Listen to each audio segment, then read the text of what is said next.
Adore Dieu par sa parole. Seigneur, tu as commencé dans Genèse. Il y a une troisième trilogie, Amen. Et la Bible dit que le témoignage Apocalypse, la Bible dit dans le livre de l'Apocalypse que le témoignage de sa parole est l'esprit de prophétie. Ils l'ont vaincu à cause du sang de l'agneau et de la parole de leur témoignage. Amen. Donc, les témoignages aujourd'hui font office d'enseignement. Amen. Poussés par l'esprit que les gens se sont mis à parler de la part de Dieu. Est-ce que ce sont une église instituée par l'homme et le commandement de la chair, ou bien nous sommes une église instituée par le commandement de l'Éternel? Par le commandement de l'Éternel. Amen. Est-ce que la foi de quelqu'un a été soulevée par les témoignages qu'on a? Donc, je crois que je ne vais pas intervenir aujourd'hui. Pourquoi? Parce que si j'interviens, il va ensuite que ça va partir sur le troisième tour.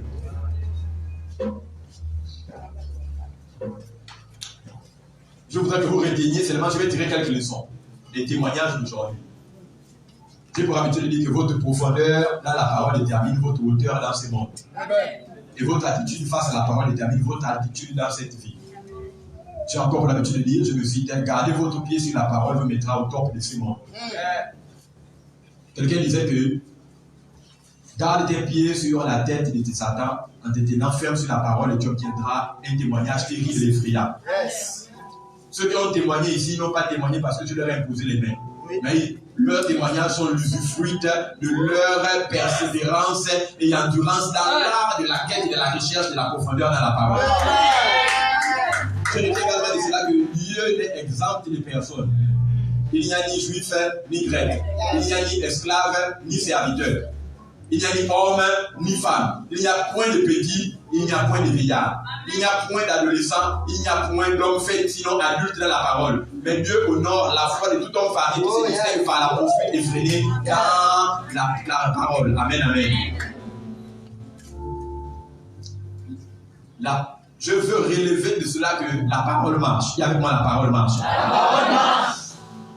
Frère, je n'ai pas encore eu connaissance de quelqu'un à qui on a au moins une onction qui après a prié pour quelqu'un qui était cliniquement mort et qui soit revenu à la vie. Mais si l'imposition divine, l'onction d'huile est limitée, la parole est loin même des entités non reconnues dans la salle pour les distinguer devant la mort.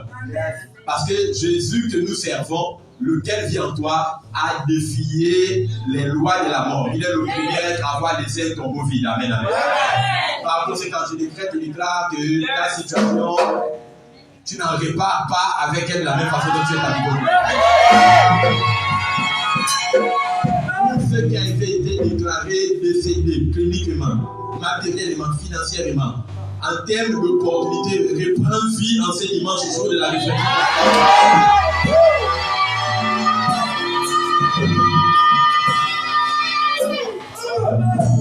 Colossiens 3, 3, 4, ce n'est pas moi qui dis, c'est Christ qui dit à moi. Colossiens 3, 3, Christ est ma vie. La Bible, nous sommes unis, joints avec Christ. Amen. Éphésiens 2, 6. Maintenant, nous sommes ressuscités avec Christ et nous sommes assis avec Christ dans Dieu. Est-ce que vous comprenez un peu? Ta présence est la présence de Dieu dans un endroit. Amen. Ta présence est la présence de Dieu dans un endroit. Amen. Confère de l'église, tout endroit où il faut la plante de ton pied. Moi, l'Éternel, je te le donne à l'héritage. Donc, que Dieu puisse prendre possession d'un endroit, il a besoin de la plante de ton pied dans cet endroit. Si vous comprenez ce message, bien aimé, vous cessez d'être dépendant des lobbies spirituels, l'occulte qui prennent l'évangile comme un appât du gain. Vous devenez maître d'état des circonstances. Amen. Yes. Ton futur n'est pas entre les mains de Dieu. Il est entre les mains de celui qui a pris la parole comme étant son guide. Tu n'as pas compris. Ton futur n'est pas dans les mains de Dieu.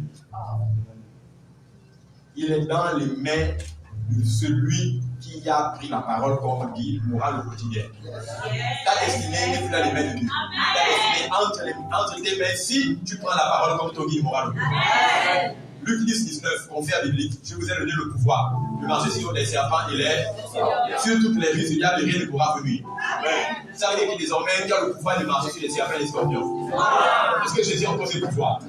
Apocalypse 22-13 dit, je suis celui qui était, je suis celui qui est, et je suis celui qui vient. Pourquoi il vient?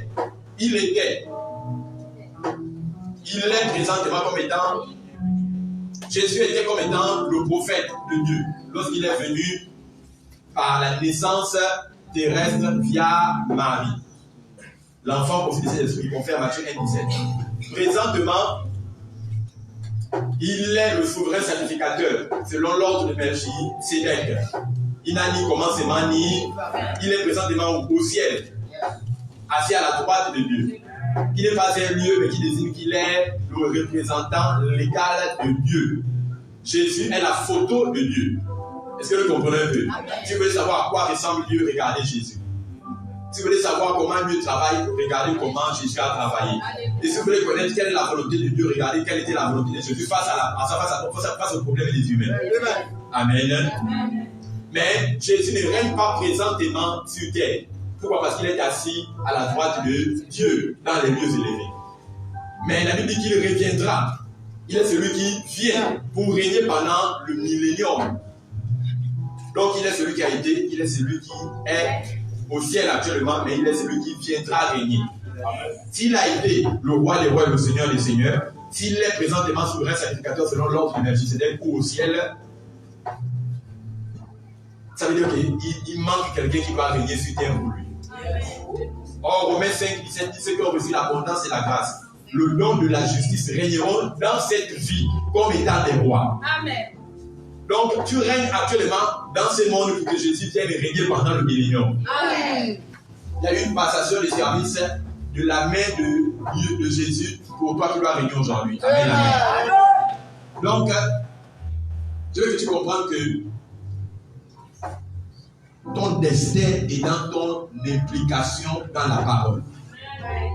Ton destin est dans ton engagement dans la parole. Le frère a écouté le message révolutionnaire de la grâce. Il a été inspiré sans moyens conséquents à ouvrir un business. Ça fait combien de temps qu'il est ici? D'après son témoignage, 1 mois. En 1 mois, il a ouvert un business à Libreville et Dieu a suscité par la grâce des moyens et des sponsors extérieurs pour qu'il lui ouvre un autre à Port-Gentil. Amen, amen. Deux magasins du valeur 600 000 2. En 1 mois. Pourquoi lui, en Dieu, on l'a distingué en 1 mois pendant que certains sont ici depuis longtemps, n'ont pas de témoignages concrets? Parce que l'attention qu'il donne à la parole varie à un autre niveau. Il y a avec moi 1 mois. La grâce est une faveur imméritée. La miséricorde, c'est le mal que l'on mérite, que l'on n'obtient pas. La grâce, c'est le bien que l'on ne mérite pas, mais que l'on obtient. Éphésiens 4,16, la Bible dit, approchez-vous du trône de grâce afin de saisir miséricorde et grâce dans vos temps de besoin. Ça veut dire que si vous avez besoin de grâce et de miséricorde, vous pouvez vous approcher du trône de grâce afin de collecter selon la dimension dont vous avez besoin. Il y a la foi de Dieu qui est manifeste par le chrétien de façon proportionnelle à son implication et sa compréhension de la parole. La grâce représente l'océan. Mais votre implication et engagement dans la parole détermine le récipient avec lequel vous allez vous servir dans l'océan. Vous savez que quelqu'un peut venir se servir avec la foi et la cuillère à café dans l'océan pour remplir une citerne. La livraison de sa délivrance sera complexe. L'autre va venir avec la foi de la cuillère, de la fourchette, pour vider l'océan pour remplir une citerne. Vider la mer avec une fourchette, c'est un problème très compliqué. Est-ce qu'on comprend un peu de quoi la question? Elle va venir avec la foi du gobelet pour remplir un camion citerne. L'autre va venir avec la foi du seau. L'autre va venir avec la foi de la bassine. Un autre avec la foi du tonneau. un autre avec le motopompe carrément.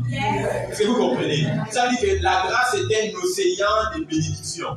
Mais c'est conformément à votre implication, engagement dans la parole que Dieu vous dote du récipient nécessaire et correspondant pour puiser le maximum des grâces, des faveurs, des bénédictions et des occasions dans l'océan qu'est la grâce à Jésus de Nazareth. Est-ce que vous comprenez la réalité, l'importance de la parole? Est-ce que Dieu n'a pas déjà tout accompli? Si, maintenant la responsabilité de pouvoir saisir tout ce qu'il a accompli émane de qui? De toi-même. Tout est accompli. Donc, dans la grâce et la prospérité financière, le témoignage du frère Adèle en parler. Dans la grâce également, il regorge la sécurité, la protection de tout soin. Ne touchez pas à mes soins, dit l'Éternel. Car ils sont la prunelle de mort. Genèse chapitre 12. Abraham, quiconque témoigne est, quiconque te bénit est. La sœur a été orchestrée dans une tentative de faire tomber sa tête au détriment de quelqu'un qui a voulu s'enrichir malicieusement sur son dos. Mais Dieu qui ne dort ni ne sommeille dans la grâce a veillé à restaurer sa dignité, restaurer son intégrité morale et professionnelle. Parce qu'elle avait écouté le Saint-Esprit lui parler de repousser la date et prise de ses congés. Elle a écouté d'abord de lui parler. Ça veut dire que c'était quelqu'un qui était distrait, quelqu'un qui était caillant, quelqu'un qui était agité par les vents. Elle ne pourrait rien recevoir de la part du Seigneur et agir conformément à ce que Dieu lui avait dit. Imaginez que ça fait derrière elle. Elle aurait subi les conséquences de ce jour. Est-ce que vous comprenez un peu? Est-ce que quelqu'un a profité sur elle? Amen. Elle a écouté. Vous voulez que Dieu vous parle audiblement. Mais que faites-vous d'abord de sa parole écrite dans la Bible? Parce que c'est la lecture répétitive de sa parole écrite dans la Bible qui vous permet de discerner sa parole audible lorsqu'elle vous parle. La parole écrite vous permet de mieux discerner la voix de Dieu audiblement. Amen. Est-ce que vous comprenez de quoi les questions? Ok. La sœur a eu sa cousine qui cliniquement était décédée. Et le Saint-Esprit a mis à cœur Romains 8:11. Car si l'Esprit qui a reçu Christ dans les morts habite en vous, il rendra la vie à toutes les parties de votre corps mortel. Et pendant qu'elle a décrété et déclaré ça, la jeune sœur est revenue à la vie. Et la maman est présente ici dans la salle comme preuve d'attestation du miracle qui a été délégué. Est-ce que vous vous rendez compte que la Bible n'est pas une historicité? Ce n'est pas un mythe, ce n'est pas un conte de fées, ce n'est pas une légende. Ce n'est pas quelque chose qui s'est passé jadis. La puissance contenue dans le canon des Écritures est disponible dans les hommes variés qui recherchent Dieu et qui donnent de l'attention à sa parole dans les temps d'aujourd'hui. Je te déclare que tu seras le prochain rapporteur d'un témoignage et d'un exploit au nom de Jésus. Un des témoignages qui me touche poignamment, c'est celui de la jeune sœur qui, à la sortie de la réunion du département jeunesse vendredi ici, 11 février, d'après ce qu'elle disait, de l'année 2022, accompagnait une sœur. Et là, elle a été percutée à la hanche, soulevée par le véhicule, qui ensuite l'a écrasée et marché dessus. Elle a ressenti le poids d'un véhicule entier qui est chiffré en tonnes sur son corps. Est-ce qu'elle ressemble à quelqu'un qui a été victime de cela? C'est ce qu'on appelle le liquide métal.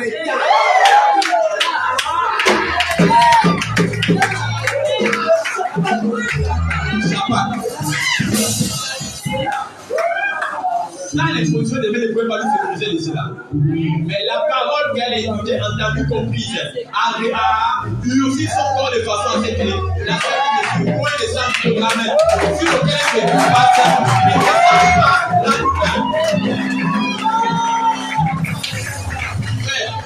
c'est une collision tripartite. Permuter, soulever, projeter, marcher dessus par le véhicule. En pleine vitesse. La lune du véhicule était telle que, même avec le frein, ça n'a pas empêché tout ça. Mais regardez, je ne pouvais pas m'imaginer, quand il y a eu l'accident, on m'a appelé. J'ai demandé aux frères et aux sœurs d'aller lui rendre visite, ils m'ont dit c'est déjà fait, pasteur. Mais je savais que moi, dans la maison, d'après ce qui m'a été compté, au moins, c'est qu'elle avait au moins 3, 4, 5, 6 mois. Donc, du coup, quand je l'ai vu venir témoigner aujourd'hui, ça ne ressemblait pas à ce qu'on avait rencontré. Amen. Moi-même, dans les affaires de télévision, le témoin, la manière dont on m'a parlé, j'ai demandé à ce qu'il faut que nous montre les photos de comment est-ce qu'elle a été blessée, parce qu'elle était vraiment blessée. Si vous voyez son pantalon, vous allez voir que c'est un peu bombé parce qu'il y a encore les bandages. Est-ce que notre Dieu est puissant?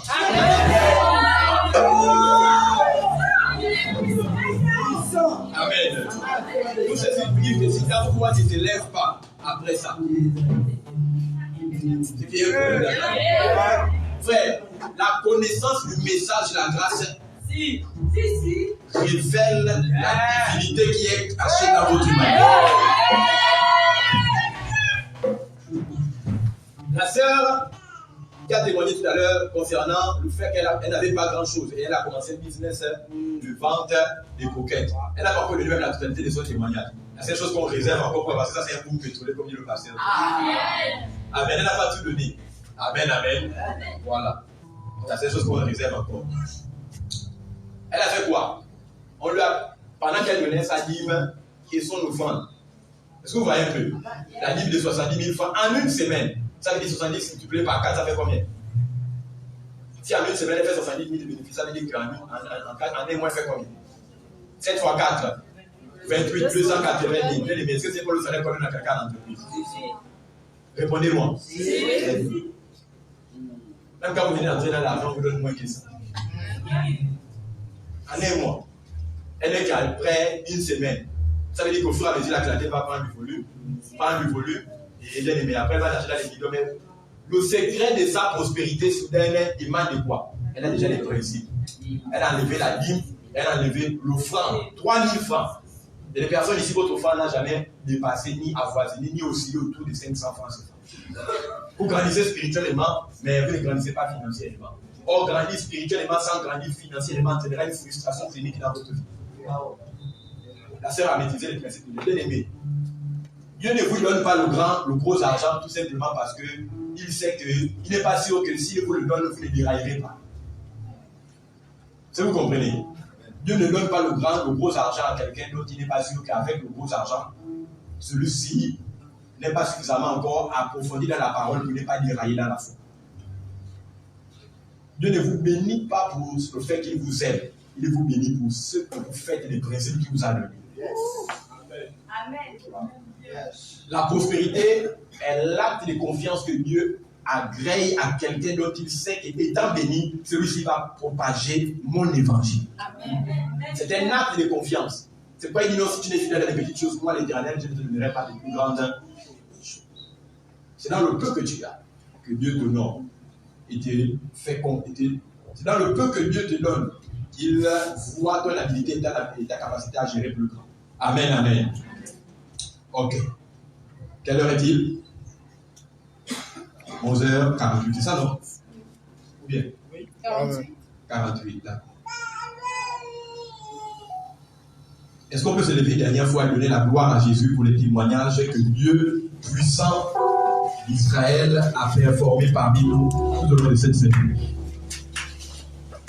Est-ce que tu peux lui donner une puissante ovation et acclamation?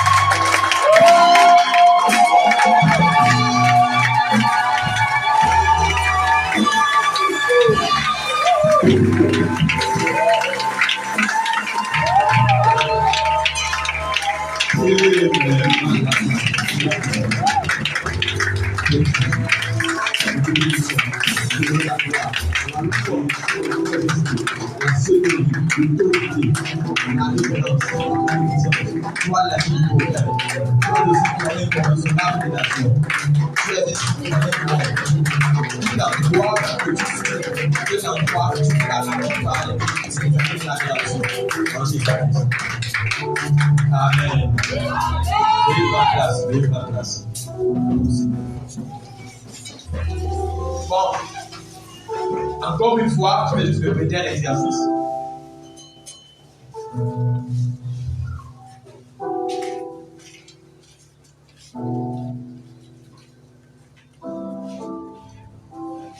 Normalement, aujourd'hui, nous aurions intervenu sur la thématique, objet de notre étude, intervenir sur la thématique, objet de notre étude titrée le pardon du péché et le conclure, naturellement. Nous avions dit quoi? que je vois beaucoup de nouvelles personnes, j'ai besoin qu'ils soient dans l'honneur avec moi. Amen. Donc je vais faire un rappel et puis après je vais. Donc la thématique objet de notre étude depuis plus d'un mois s'intitule le pardon du péché. Et nous avions dit que dans la thématique principale qu'est le pardon du péché, nous avions vu la confession des péchés. Est-elle nécessaire pour hériter du pardon des péchés? Nous avions dit quoi? Non. Faut-il nécessairement pardonner? Et faut-il nécessairement confesser nos péchés pour être pardonné? Nous avions dit non. Donc, nous avions démontré magistralement via le canon des Écritures dans la Bible pourquoi. J'avais dit ceci, que Dieu ne vous pardonne pas parce que vous ne confessez pas vos péchés pour être pardonné, mais vous confessez vos péchés parce que vous êtes déjà pardonné. Deuxième, vous ne pardonnez pas autrui pour être pardonné, mais vous pardonnez autrui parce que vous êtes déjà pardonné par Dieu. J'avais pris encore un exemple, l'histoire de cet homme qui était fortement endetté et qui avait un livre de dette. Et cet homme fortement endetté n'aimait pas regarder ce livre de dette parce que ça lui rappelait combien grandement il était endetté. Alors un jour, un tiers individu vint et lui dit, monsieur, un inconnu a payé la totalité de vos dettes. Et il n'eut cru point. Alors furua vers son cahier de dettes, l'ouvrit et constata que toutes ces dettes avaient été dûment payées par un inconnu. Alors, lui qui n'avait pas regardé son cahier de dettes, lui qui fuyait lorsqu'il voyait son débiteur, a commencé à l'appeler les gens du bord pour dire, regardez, venez, j'étais fortement endetté. Et je devais raser les murs lorsque je voyais celui à qui je devais de l'argent. Je devais me cacher de lui. Et j'avais honte de cette dette. Mais un tiers inconnu a payé toutes mes dettes. Et j'avais dit que celui-ci ne confesse pas son péché, ne confesse pas sa dette aux gens, parce que celui-ci veut que sa dette soit payée. Mais il confesse la dette dont il avait honte auparavant, tout simplement parce que cette dette a déjà été payée. Amen, amen. J'avais dit que donc, dans la grâce, au distinguo de la loi, nous ne confessons pas nos péchés pour être pardonnés, mais nous confessons nos péchés parce qu'il nous a déjà pardonnés. Amen, amen. J'avais également dit ceci, que nous ne pardonnons pas à autrui parce que nous voulons que Dieu nous pardonne, mais nous pardonnons à autrui parce que Dieu nous a déjà pardonnés. J'avais dit ensuite que maintenant, concernant le pardon du péché, il existe 6 types de pardon.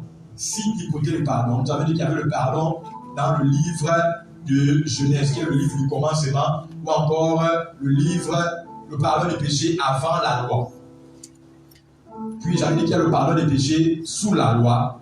J'avais dit qu'il y a le pardon des péchés dans les 4 évangiles qu'on appelle encore les synoptiques. Puis il y avait le pardon des péchés dans les actes des apôtres, le pardon des péchés dans les épîtres et le pardon des péchés enfin dans le livre mythique de l'Apocalypse. Amen, amen. Et j'avais dit que le pardon du péché dans le livre du commencement, dans le livre de Genèse, qu'on appelle encore le pardon des péchés avant la loi, était un pardon du péché qui était inconditionnel. Il était basé majeurement sur le fait que vous deviez vous tenir ferme dans la parole de Dieu. Vous deviez croire en Dieu par typologie et offrir en lieu un sacrifice qui symboliserait ce que Christ serait et ce qu'il viendrait accomplir sur la croix de Golgotha en typologie. J'avais également dit que le pardon des péchés ensuite sous la loi était un pardon de péché conditionnel ou conditionné. Pourquoi? Parce qu'il fallait satisfaire les exigences et les prérequis de la loi. Comme par exemple, offrir à Dieu des sacrifices pour le pardon de ses péchés. Il fallait faire des offrandes. Il fallait prier. Il fallait jeûner. Il fallait se revêtir du sac et de la cendre. Il fallait s'humilier, se détourner. Il fallait abandonner, délaisser ces mauvaises œuvres. Amen, amen, amen. Il fallait obéir. Or, dans la loi, on obéit. Confère Deutéronome chapitre 18, verset 1 à 3. Mais dans la grâce, nous pratiquons la parole. Confère Jacques 1, 22. Amen, amen. Est-ce que quelqu'un comprend? Voilà. Et j'avais ensuite dit que le pardon des péchés dans les synoptiques ou dans les 4 évangiles était marqué par le fait que dans les 4 évangiles, il y avait une forte présence de la loi. Et j'avais dit que Matthieu, Marc, Luc et Jean sont des livres du Nouveau Testament ou de l'Ancien Testament. Les nouveaux, répondez-moi. De l'Ancien Testament. Matthieu, Marc, Luc et Jean sont des livres de l'Ancien Testament, pas des livres du Nouveau Testament. Et que Matthieu, Marc, Luc et Jean sont des livres historiques rapportant la naissance, la croissance, les miracles, la mort, l'enterrement, la résurrection et l'ascension de Jésus sous la loi. Confère une preuve biblique, Galates chapitre 4, verset 3. Jésus est né d'une femme vierge sous la loi, pour racheter ceux qui étaient sous la loi. Donc Jésus est né sous la loi. Et nous avons vu également que Matthieu, Marc, Luc et Jean sont les livres extensionnels de la loi contenant des vérités additionnelles de la grâce dans la loi. Vous avez également dit que Matthieu, Marc, Luc et Jean font le rapport des témoins des gens, des apôtres ou des disciples qui ont vu Jésus opérer sous la loi. Amen. Je vous pose la question. Matthieu, Marc, Luc et Jean sont-ils des livres du Nouveau Testament ou sont-ils des livres de l'Ancien Testament? De l'Ancien Testament. Si vous le croyez, bibliquement, si vous êtes des bériens, des chrétiens qui sont les Écritures et qui avez compris pourquoi Matthieu, Marc, Luc et Jean sont des livres de l'Ancien Testament, levez la main. Vous avez compris. Vous avez compris. D'accord. C'est quoi? Je dis qu'il faut que je reprenne ça. Parce que je vais déjà semer le doute en vous. Pour ceux qui viennent d'arriver, amen, amen. Que vous répartiez avec l'esprit de recherche. Et approfondissiez et confirmez ce que nous sommes en train de dire parce que c'est là. Ce n'est que là. Et ensuite, vous avez dit que dans le livre des Actes des Apôtres, bien que nous soyons déjà dans la grâce, nous constatons qu'il y a encore une mixture des pratiques de la loi dans la grâce. Il y a un mélange et un fort usage du pardon des péchés tel qu'il était fait sous la loi dans la grâce. Avec Pierre qui va exiger la circoncision, par exemple, des gentils, pour que ceux-ci, en judaïsant, puissent avoir la nouvelle naissance. Est-ce qu'on est né de nouveau par la circoncision? Le 8e jour. Mais Pierre, l'apôtre prêtre, celui dont Jésus a donné les clés du royaume, et il a dit, Pierre, même tu, paie mes brebis. Par cet acte désignant Pierre comme étant le leader naturel de l'église primitive, Pierre, lui, qui avait marché avec Jésus 3 ans et 6 mois, a utilisé encore dans la grâce le modèle du pardon des péchés qui était employé sous la loi. Est-ce que tout le monde comprend? Si tu comprends ce que je peux donner un amen très fort.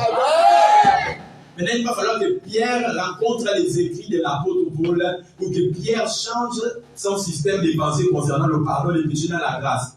Nous avons vu cela avec les textes bibliques. Amen, amen. Maintenant, je vais parler du pardon des péchés sous la grâce. Ou encore le pardon des péchés dans le livre des Actes des Apôtres, dans les Épîtres, ou encore le pardon des péchés dans les livres des Épîtres. Amen, amen. C'est ça normalement dont je devais parler aujourd'hui.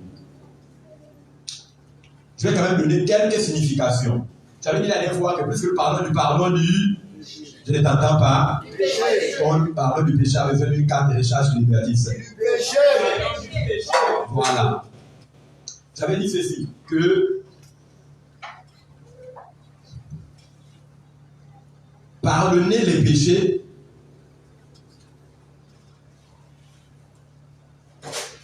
pardonner un péché ou pardonner les péchés veut dire effacer les péchés de quelqu'un.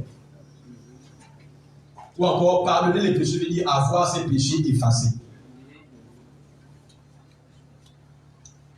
Je me cite, le sang de Jésus ne lave pas vos péchés pour les rendre plus propres.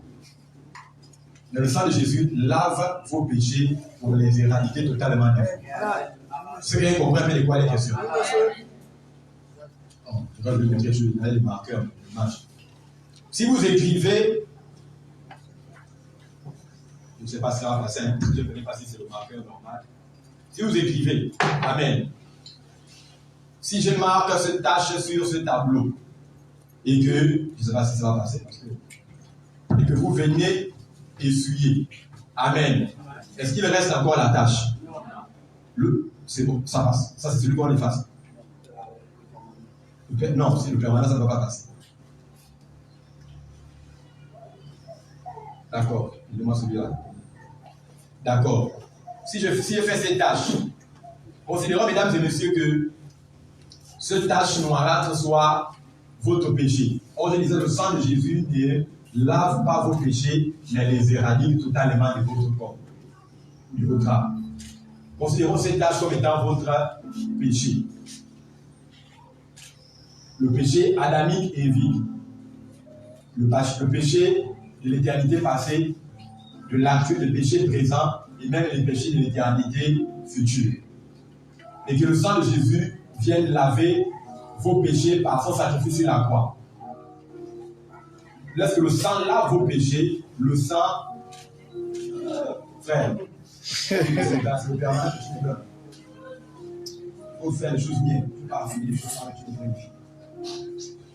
Donc je disais que le sang de Jésus ne lave pas vos péchés pour les rendre propres. Mais le sang de Jésus lave vos péchés pour les effacer complètement, les éradiquer, les faire disparaître complètement. Si cette tâche normalement avait été écrite au feutre non permanent et que cette tâche représente votre péché, en l'effaçant, il n'y aurait plus la présence de la tâche sur le tableau. Vrai fou. Donc, de la même façon que le sang de Jésus vient éradiquer, effacer, vient faire disparaître vos péchés, il n'existe pas alors un chrétien qui soit pauvre et pécheur. Est-ce que tu comprends un peu de quoi il est question? Si le sang a effacé tes péchés, ça veut dire que le péché n'apparaît plus en toi. Ça veut dire alors que Satan n'a pas le moyen par les caméras des sorciers de pouvoir identifier, localiser même ton péché. Amen, amen. La Bible dit quoi? Philippiens 2:8, que le châtiment qui nous donne la paix est tombé sur Christ. Christ a effacé l'acte dont les ordonnances nous condamnaient. Ça veut dire quoi? Tu as dit que premièrement, pardonner les péchés veut dire quoi? Avoir ses péchés effacés. Deuxièmement, ça veut dire avoir le rapport de vos péchés déchirés. Ou encore avoir l'acte des ordonnances sur lequel était marqué on est pauvre. Avoir l'acte des ordonnances sur laquelle étaient écrits vos péchés complètement déchirés et jetés. Amen, amen. Ça veut dire que Satan alors n'a aucun document légal sur lequel s'appuyer pour présenter vos péchés à Dieu comme il a fait avec Job. Est-ce que vous comprenez un peu? Ça veut dire qu'aujourd'hui le diable ne peut pas se tenir devant Dieu pour lui présenter le rapport de tes péchés journaliers. Exact. Par conséquent, Dieu ne peut alors donner à Satan la permission d'affliger le chrétien comme il donna la permission d'affliger Job dans le passé. Pourquoi? Parce que la Bible dit que comment Satan a eu le pouvoir de rentrer dans le troisième ciel, le ciel des cieux, dans Job 1:17, pendant que Dieu était en concert ou en réunion avec les fils de Dieu. Rappelez-vous que Genèse 1, que Dieu à Adam, soyez féconds, multipliez-vous, assainissez et dominez. Avec moi, dominez. Dominez veut dire soyez Dieu sur la terre. Amen. Donc Dieu disait partiellement à Adam que tu es désormais Dieu sur terre. Il dit domine sur les oiseaux du ciel, sur les poissons de la mer, sur les animaux des champs et sur toutes les créatures inférieures. Amen. Cependant, vous allez vous rendre compte que Adam, qui était Dieu sur terre, a soumis la création aux mains de Satan. Adam a permis la passation du pouvoir de la domination de la terre qui était entre ses mains dans les mains de Satan. Donc lui qui était Dieu de cette terre est désormais devenu sujet pendant que le sujet qui était Satan est devenu le Dieu de ce monde. Selon 2 Corinthiens 4:4. Si notre évangile est voilé, il est voilé pour ceux qui périssent, pour ceux dont le Dieu de ce monde des ténèbres, Satan a aveuglé leur intelligence. Donc Adam, Dieu, en soumettant la création, dont lui il était une créature à Satan, est devenu le sujet de la créature qui est devenue elle-même Dieu de ce monde. Amen, amen. Donc, qui dirige ce monde actuellement? C'est Satan. C'est pas, je dis à l'école de Christ, que Dieu n'est pas l'auteur des accidents que nous voyons aujourd'hui. Dieu n'est pas l'auteur de la mort de nos bien-aimés. Dieu n'est pas l'auteur des grandes pandémies, les grandes endémies, les grandes pathologies. Amen, amen. Dieu n'est pas l'auteur des inondations, des séismes, des tremblements de terre, des tsunamis, des ouragans Katrina. Il n'est pas l'auteur des tempêtes, des cyclones. Il n'est pas l'auteur des ébullitions de terre que nous voyons actuellement qui emportent la vie des gens. Dieu n'est pas l'auteur de la fièvre jaune, de la fièvre Ebola. Dieu n'est pas l'auteur du coronavirus. Pourquoi? Parce que La Bible dit, la terre est à l'homme, mais le ciel est à Dieu. Ça veut dire que la terre est actuellement, la terre était à qui? À l'homme. Quel homme? Le premier homme, Adam. Mais Adam a soumis la création aux mains de Satan. Adam était le Dieu de ce monde, pendant que Dieu était le Dieu des cieux. A soumis le monde dont il avait la responsabilité à Satan. Et Satan est devenu Dieu de ce monde et Adam est devenu son sujet. C'est pourquoi aujourd'hui, le chien peut aboyer l'être humain. Le lion peut dévorer l'homme. La panthère peut agresser l'individu. L'éléphant peut tuer quelqu'un. Pourquoi? Parce qu'avant, il n'en était pas ainsi au commencement. Parce que les animaux qui ont un œil filtré et peuvent discerner le monde spirituel pouvaient voir l'autorité de Dieu dans l'homme Adam. Mais lorsque Adam finit la création et la créature de Dieu à Satan, l'autorité de Dieu qui était dans l'esprit humain créé de Dieu en Adam a disparu. Et désormais, quand l'homme regarde, quand l'animal regarde aujourd'hui l'homme, l'animal ne peut pas se soumettre à l'homme parce que l'homme est devenu un homme animal au même titre que les animaux lui-même. C'est pourquoi lorsque l'apôtre Paul a été jeté dans le Colisée, ou le Coliséum, la Bible dit que les ours et les lions, les tigres du Coliséum romain n'ont pas pu manger Paul. C'est pourquoi Shadrach, Meshach, Abednego, le feu, éléments de la nature, n'ont pu consumer les trois hébreux. Pourquoi? Parce qu'une loi de la nature veut que le feu ne consume pas le feu. Daniel de la fosse ne pouvait être tué par les lionceaux ou les lions. Pourquoi? Parce qu'une loi de la nature veut que les lions ne mangent pas d'autres lions. Est-ce que tu comprends un peu de quoi il est? Daniel était dans le jeu lorsqu'il fut jeté dans la fosse aux lions. Et Daniel était ce qu'on appelait un Azon, un prophète qui voit et qui entend audiblement Dieu. Or, lorsque vous êtes dans la dimension du Mara et que vous jetez, quand on vous jette dans la fosse aux lions, les lions eux-mêmes ne viennent dans le jeu. Et dans le jeu, ils vont s'abstenir de manger. Or, Daniel devait être mangé comme conséquence de son adoration continue et ardue en l'éternel. Lorsque tu crains Dieu, le monde commence à te craindre.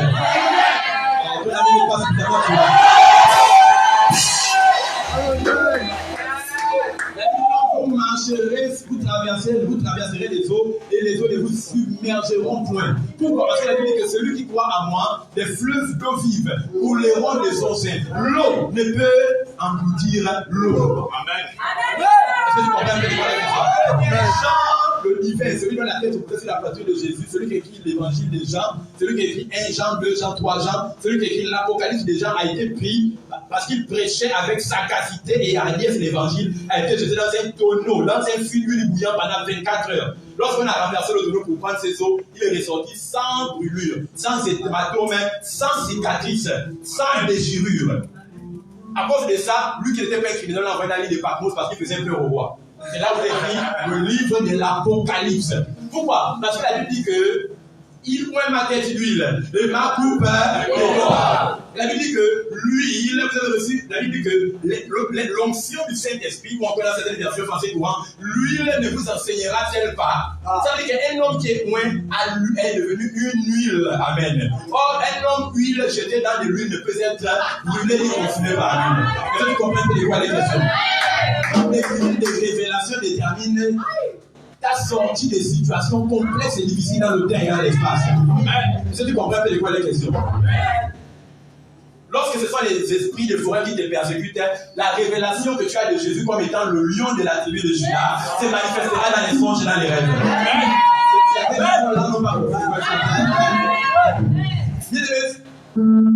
Jésus, ton père, est le lion de la tribu de Juda. Maintenant, les lions font quoi des lions?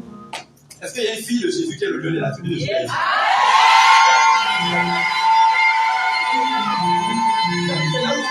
Tu es un lion, une lionne. Or, si c'était par exemple, on dit comment les chacos ou le chacal. C'était la hyène, le chacal, la panthère, qui te poursuivait en songe et en rêve. Dès l'instant où tu arrives dans cet endroit, comme tu m'écoutes actuellement, que tu comprends que tu es la fille du lion de la tribu de Juda, et que dans sa fille, tu es donc une lionne, tu es donc un lion. Automatiquement, cette révélation fait en sorte que la tournure de tes songes et de tes rêves dans lesquels je t'ai poursuivi par les animaux prennent un aspect différent. Amen. Pourquoi? Parce que dans ce moment, tu vas te rendre compte que Jésus, par sa nature lionesque, va se manifester au travers de toi. Et bien aimé, aussi essentiel soit vous ne verrez jamais un babouin dans la forêt poursuivre un lion. Même si les culottés, ça ne peut pas se passer. Le rêve monumental, le lion se récupère avec des coups de patte, tu vas lui casser la nuque. Amen, amen. Bien aimé, lorsque le lion est absent dans la savane, même un babouin s'auto-proclamera au roi de la forêt. Ils sont en train de vous parler. Je parle en canal, ils comprennent quoi. Lorsqu'un chrétien brille par l'ignorance de son identité en Christ, même un petit sorcier qui est au 23e échelon dans la hiérarchie des pouvoirs spirituels va obtempérer et va s'amuser à discipliner un chrétien. Erreur. Blasphème. Blasphème. Frère, lorsqu'une gazelle est soutenue par un lion dans la forêt, elle confrontera même un éléphant. Histoire.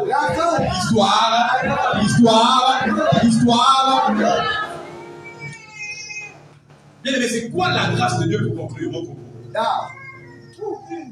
C'est l'historiette d'un concours qui eut lieu dans la forêt vierge.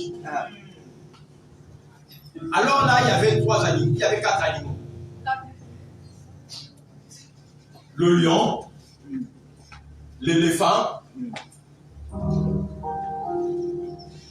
y avait la fourmi, il y avait le gorille. Et le concours était fait de telle manière à ce que l'on puisse voir l'animal qui part, ce qui le distingue. Sa qualité ferait trembler ce pont dans la forêt. Alors, lorsque le top fut donné, le gorille vient et tapa sa poitrine. Et gesticula. Le pont trembla de la manière dont il pouvait trembler. Et tous les animaux de la forêt se sont mis à clamer. Le gorille est parti. Amen. Puis ensuite, le lion est arrivé, le roi de la forêt. Et lorsque le lion est arrivé sur le pont, il a rugi. Et le pont a tremblé. Et les animaux ont acclamé la prestation du lion. Il a fait trembler le pont à sa dimension. Bien aimé, suivi ensuite l'éléphant. Lorsque l'éléphant est arrivé, l'éléphant s'est accroché du pont. Et la fourmi, sachant qu'elle était plus petite en taille et en grosseur que l'éléphant, que le gorille, et que le lion a dit non. Je sens que je vais être disqualifié et perdant d'office. Quand l'éléphant s'est approché du pont, la fourmi, elle a dit à l'arbitre que moi je vais aller avec l'éléphant. Elle est montée sur le dos de l'éléphant. Et lorsque l'éléphant, de son poids, a bougé tout simplement le pont est tombé. Toute la forêt s'est levée et ils ont acclamé. Et quand ils ont acclamé, la fourmi s'est tenue debout sur l'éléphant et dit non, nous, ça va faire comme ça.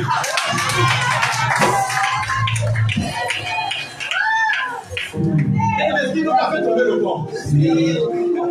Lorsque vous montez sur le dos, lorsque Jésus monte sur votre dos, comme Jésus est monté sur le dos de l'âne et de la haine, lorsqu'il rentra à Jérusalem, la gloire qui est représentée, ce qui est sur Jésus, se manifestera automatiquement sur vous qui êtes là.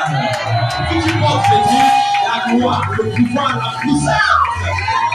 Quand Jésus dit, tu as béni, lève-toi et acclame le Seigneur Jésus pour le témoignage d'aujourd'hui.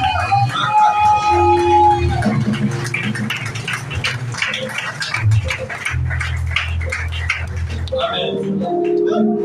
J'ai dit que je n'allais pas être long, je m'arrête pour là aujourd'hui. Nous allons toucher le pardon du péché dans les épîtres la semaine prochaine parce que j'ai pris la parole. Il était déjà l'heure de la fin du culte, du deuxième culte. Est-ce que quelqu'un était béni ce matin? Amen. Maman, je vais te dire quelque chose, je ne peux pas profiter réellement profitant.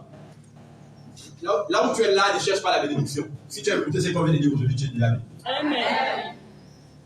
Tu transportes ta bénédiction. J'ai pour habitude de dire que lorsque vous prenez un balai tige et que vous essayez d'expulser une araignée d'un recoin de votre maison, cette araignée a beau fuir, elle ne sera jamais sans domicile fixe. Parce que l'araignée porte sa maison dans son ventre.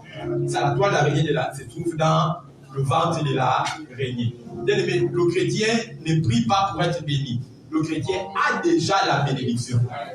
Tu ne donnes pas pour être béni. Tu donnes pour démontrer la bénédiction que tu as déjà. Amen. Est-ce que tu comprends les questions? La raison? Oh Seigneur. On va toucher dans tout, on va en évoluer au fur et à mesure. Élève la voix. Si quelqu'un est malade, je n'ai pas le temps. Si quelqu'un est malade, pose la main sur l'endroit dans lequel tu es malade. Je vais tout simplement ordonner. Père, au nom de Jésus-Christ, je commande la guérison à cet instant. Je chasse l'esprit originaire d'une maladie dans la salle. Que ce soit les yeux, l'esprit de cécité. Si quelqu'un utilisait des verres, à l'instant, je prends ma vue de mes yeux et je lui transfère cela. Pour qu'il voie comme je vois une vue parfaite au nom de Jésus. Si quelqu'un n'entendait pas bien, l'oreille est débouchée. Il y a quelqu'un ici, vous entendez une voix qui appelle votre nom souvent. Et par moments, également, vos oreilles se couchent. Si ce n'est pas l'oreille gauche, c'est l'oreille droite. Vous ressentez comme s'il y a de l'eau à l'intérieur, or vous ne vous êtes pas béni. Pendant que je parle maintenant même, je commande à cette oreille de s'ouvrir au nom de Jésus-Christ. Je m'adresse à la tension, tu baisses. Je m'adresse à la paralysie, tu es chassé. Je m'adresse aux palpitations. Je m'adresse à l'insuffisance rénale. Je m'adresse aux céphalées, aux éboulements de ventre, aux kystes, aux myomes, aux fibromes. Comme vous avez l'habitude de sortir, je vous commande maintenant de sortir au nom de Jésus-Christ. Je m'adresse aux douleurs des membres inférieurs, les genoux, les chevilles, la colonne vertébrale, les rhumatismes. Je décrète et je déclare que vous en allez du corps des personnes au nom de Jésus-Christ. Je parle à la malédiction, au blocage, à l'échec, au nom de l'accomplissement, à l'esprit de pauvreté chronique, à l'esprit de déception au moment de la bénédiction, à l'esprit de découragement, à la lourdeur, à l'envoûtement, à l'enchantement. Toi qui, par les empreintes, par la saleté des vêtements, des sous-vêtements, avait été saisi auprès d'un ganga pour atrophier et détruire la vie des gens. Je commande que tous les maléfices que vous avez fait, la procédure d'incantation que vous avez fait, les travaux et les destructions que vous avez fait à l'endroit de quiconque est ici au son de ma voix, sont détruits au nom de Jésus-Christ de Nazareth. Je déclare que cette dossier qui avait été enfoui sous les racines d'un arbre, qui avait été enterré dans une forêt interdite, qui avait été mis dans un rocher, jeté dans un cercueil spirituel ou mystique. Je déclare que cela maintenant même est déterré, est délié, est relâché et libéré au nom de Jésus-Christ de Nazareth. Tout dossier qui était en captivité ou encore qui avait été clôturé ou empoisonné, qui avait été dissimulé ou caché, à l'instant même, tu lâches prise et il revient à la surface et il attire l'attention des recruteurs qui prévoient à l'embauche des personnes ici dans la salle au nom de Jésus. Je décrète la guérison de toute forme de maladie que j'ai citée ou non citée. Je déclare que tu es libéré au nom de Jésus de Nazareth. Je déclare que cet abcès au niveau des décès, cet abcès au niveau de ton aisselle, cet début de boîte que tu avais, part et s'en va au nom de Jésus-Christ de Nazareth. Je déclare que le diabète, la tension, la drépanocytose quitte et abandonne ton corps au nom de Jésus-Christ de Nazareth. Je déclare que toute poursuite dans les songes, tout mari de nuit, toute femme de nuit, tout circuit, tout incube est chassé loin de ta vie. Fallait aller vous en et ne revenez plus jamais au nom de Jésus-Christ de Nazareth. Si tu crois que tu as reçu ta libération, prie et acclame le Seigneur Jésus-Christ de Nazareth.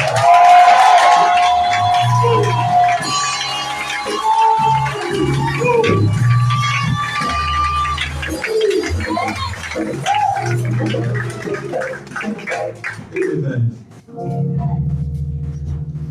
Si quelqu'un souhaite rencontrer le pasteur pour avoir les signes du Seigneur, une parole prophétique, j'ai reçu Marie ici, j'ai reçu, je crois, 5-6 personnes pour les entretiens qui voulaient connaître ce que Dieu fait de leur vie. Ils sont venus, personne ne m'a raconté. Une fois, ils ont été devant moi, je parle, ils sont dans la salle, je les regarde actuellement. Dieu, par moi, a révélé directement leurs problèmes. Sans qu'on ait on est là. Ça dit, tu viens, tu t'assois, on te dit en même temps. Amen, amen. Ce n'est pas compliqué, je peux le faire. Je peux le faire. Par exemple, pendant que je suis en train de parler, c'était le temps. C'est le temps qui me gêne. Le temps, il y a quelqu'un ici qui avait un problème de maladie à l'intérieur de votre corps. Particulièrement, je vois le voir au niveau de vos reins. Cette personne a le rencontre pour uriner dans cette marché-là. Pour uriner, c'est une femme. Pour uriner, c'est quand vous avez des problèmes. C'est-à-dire que pour faire mission, vous constatez comme si des fois, il faut faire les selles, ça devient des fois difficile. Il y a également un début de constipation. Pendant qu'on est, même les médecins vous ont dit ça qu'il faudrait que vous buviez beaucoup d'eau. Hein? Vous êtes dans la salle, ici, et vous ressentez souvent comme une douleur au niveau de votre bas-ventre, à l'abdomen, précisément dans le côté gauche. Cette personne ici dans la salle. Vous êtes ici, vous-même vous savez que vous affaiblissez, et vous devenez faible. Parfois même avec tous un petit mouvement, vous vous sentez essoufflé. Vous êtes dans la salle ici. Le Seigneur ne demande pas, si vous n'avez pas honte, parce que Dieu parle parce qu'il veut vous libérer maintenant, levez votre main. Il y a une personne ici, c'est vous, ma maman, sont en train de parler. La maman en pose ici. Est-ce qu'on peut acclamer cette personne? Acclamez, c'est pas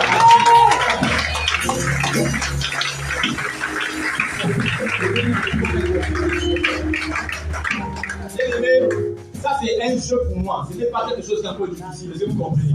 Quand il y a quelqu'un, je dis qu'il y a quelqu'un dans la salle ici, amen. Ça dit que je sais exactement de qui il parle.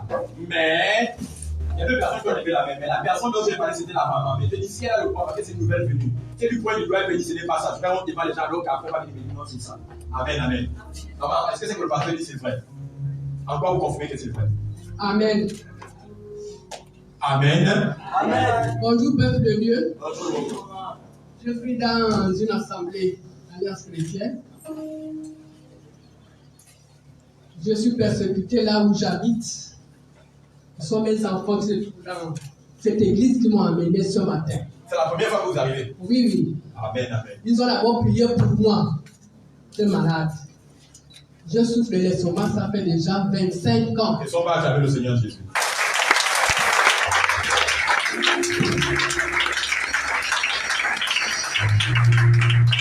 J'ai le problème pour faire les selles. Je m'étouffe. Est-ce que tu peux acclamer Jésus? J'ai les palpitations. Je me sens fatigué. Amen. Mais il y a un mais. Je prie le Dieu de vérité. Amen. Depuis que je suis venu ce matin dans cette église, Dieu m'a guéri. Je suis guéri.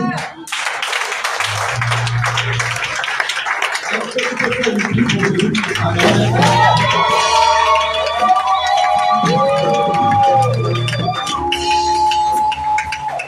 Je veux que là où tu élèves tes mains. Ta main droite. Parce que la Bible de la droite est le pouvoir et le siège de Dieu. Et que vous déclarez la guérison sur la vie de cette femme. La Bible dit la prière du juste a une grande efficacité. Et déclarer la guérison de la vie. Maman, les mains de cette chasser la maladie. Les douze de la faiblesse corporelle. La perte de force. Déclarer que la maman est libre. Elle est de Dieu. Ça va, la 14. Déclarer que la maman.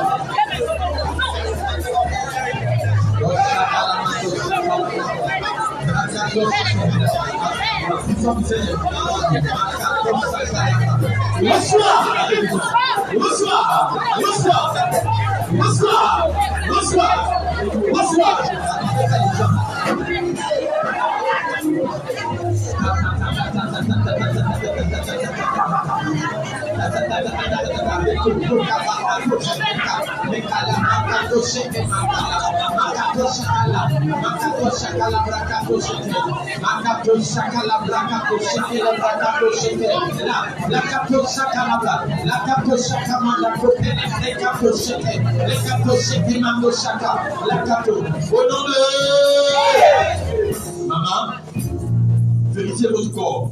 Checkez votre corps. Vous allez vous rendre compte que votre respiration devient fluide. Respirez, aspirez, expirez l'air qui sort de ma main. Non, ça y est, faites rentrer ça. Inspirez, aspirez. Quand ça rentre, après vous ressortez. Merci. Amen. Respirez maintenant naturellement. Comment vous sentez par rapport à ce dont vous avez parlé tout à l'heure? Comment vous sentez? Pardon? Je me sens bien. Vous sentez bien. Vous sentez bien. Et ça va être de gloire en gloire, de mieux en mieux. Et nous décrétons et déclarons en tant qu'Église du Dieu vivant votre restauration totale et complète au nom de Jésus-Christ. Les maladies chroniques, ça va être terminé. Je veux déclarer libre par la puissance du nom de Jésus-Christ. Est-ce qu'on peut acclamer et accompagner la servante de Dieu?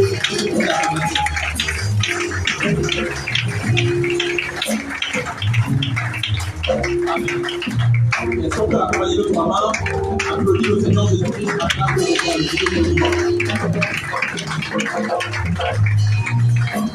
Allez-y et racontez aux gens autour de vous ce que Dieu a fait.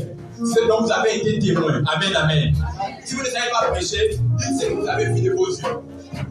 Amen, amen. Vous allez voir comment les prochaines personnes que vous allez amener, Dieu va les libérer également. Que Dieu vous bénisse.